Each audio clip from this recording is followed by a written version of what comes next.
Yes, I have arrived at the Beijing Olympic Sports Center, which was used for the 2008 Summer Olympics, and it can hold up to 91,000 spectators.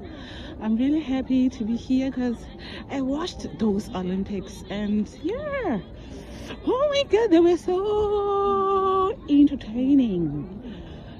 Yeah, right now the stadium is used for their national events, sports events, and all the like. So yeah, it's pretty cool to be here. The place is huge. The place is huge, humongous. Yeah, they have some Beijing Olympic Museum and other things, the aquatic center. So yeah, we shall go and see.